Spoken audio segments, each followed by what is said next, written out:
Yeah, overall, I thought a pretty professional performance from the guys, so credit to them. I thought the first 35 minutes in particular, they really approached the game the right way.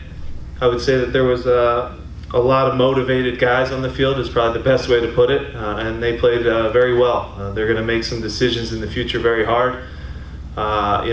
We've assembled now a really deep roster. Credit to Ernie and Chris for doing that, and obviously you saw it tonight. Again, where there's still moments where we were a little loose in front of goal and gave up too many chances, maybe. But at the same time, I think overall in the night, had a pretty good control of the game.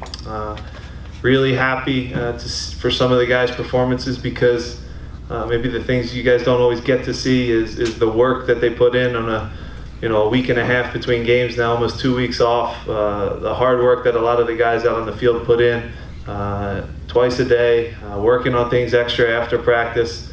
And what gets Ernie excited, what gets me excited is when it comes off in the game. When you see a Marcus Epps get in behind when we work on it for 2 weeks, that's kind of our high, if you will, for lack of a better word. So happy for the guys. I thought Derek was good. I thought you could go through each guy and give them positive marks.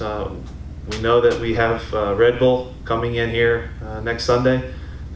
Things will get ramped up. It'll be faster. It'll be more intense. But overall, I thought the performance was a good one. Got guys minutes, got guys some sharpness, and a lot of tough decisions for the weekend now.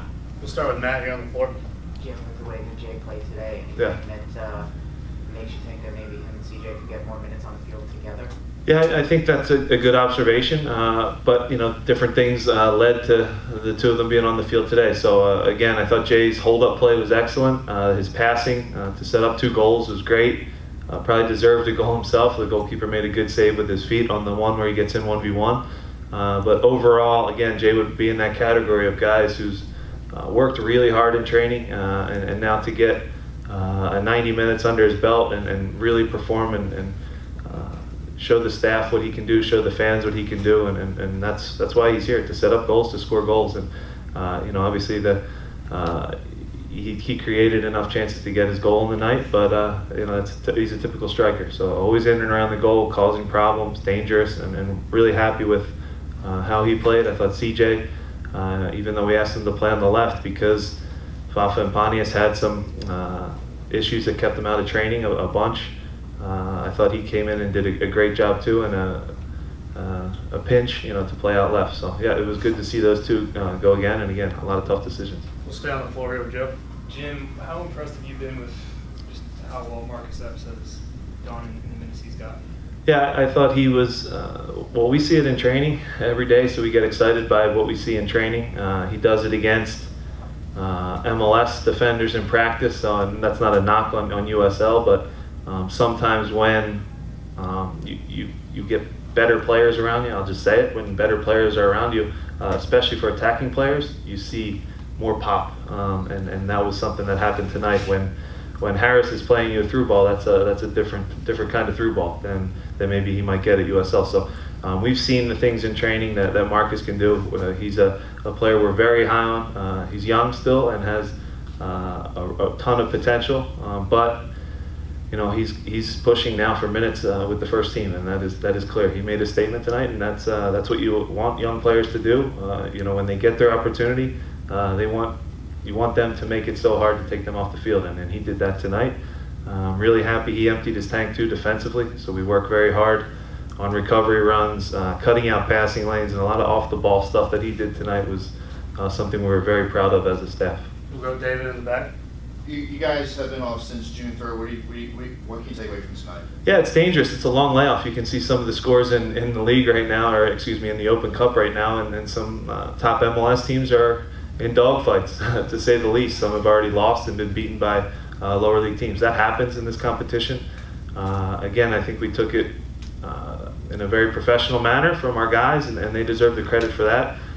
There were changes to our lineup, but every change we made is a guy that I believe is a starter. So that can be a starter for the Philadelphia Union. So we didn't take much risk, I don't think, with our lineup, although there's some different names that are out there for you guys to see. Each and every guy has started for us, with the exception of Marcus, and he was one of the best performers. So you guys can add that up and recognize that depth is important in this league. Open Cup is dangerous. To have a long layoff and do the work in training. We tried to play a couple inter-squad games, a couple games where we go against the steel and it keeps us sharp. But you're still always nervous as a coach. But to their credit, they really responded in a professional manner. Go Mark, front row. Jim, how much of a relief is it when you're the favorite, you're supposed to win a game like this? How much is a relief just to get by this one? Yeah, so again, it's harder than people think because these games are tricky. I don't want to say nothing good can come from it, but we're expected to win. We're expected to be the team that just takes care of business. The only time it gets really talked about is if we lose a game like tonight. We'll have to look at the pairing now and see who we get matched up with. But as a club, the Philadelphia Union wants to take this competition very serious. There's only 2 trophies. I say it all the time. There's only 2 trophies you can lift in this country, and this is one of them. So we'll approach it that way. But yeah, it's a tricky game. These games are harder to get up for. There's not as much of a crowd, obviously, that plays a role. They score the goal, and it gives them a little bit of life, and you can feel that momentum. But credit to the guys for starting that second half. That was the key, the first 15 minutes of the second half. To get that goal and kind of kill them off was critical, and the guys, again, responded well with that. But it is a lot harder than people might think. We'll go Greg, you're on the floor. Coach, what do you think of the combination of Elliott and Yarrow at the center back? Yeah, passing-wise, I thought excellent. If you look at the passing totals, they were high. I think as a group, that was a good passing team that we had on the field. It's different for Jack to play on the left-hand side. You can see, obviously, the angles are different. He has very good feet, so he's pretty comfortable shifting it from one to the other. But I'm not a big believer that it's an easy switch, even though people think, right or left center back. What's the difference? It's a difference, and there were a couple things where he could have done a little bit better. But I thought for the most part, for the first time seeing them together for 90 minutes, a good complement of speed with Josh, who can track guys down. Jack is starting to be more vocal, which I'm happy with, communicating, and both of them have a real ability to pass out of the back and start your attack. So 2 very good young center backs. We have a good stable of center backs at the club right now, so we're happy with that.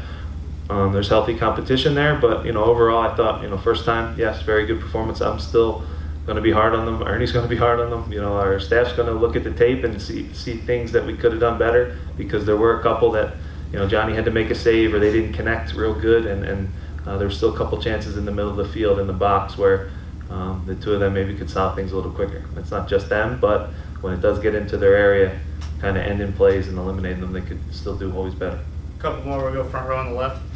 Coach, in the 30th minute, it seems CJ and Marcus switched sides, and actually that's when CJ scored his goal. Was Yeah. that something you guys saw tactically? Nope. Or I wish I could lie and say, yeah, we saw some. No, it kind of happened naturally in the run of play, but that is a good observation, because it did come from CJ drifting over there, and he took that left-footed, correct?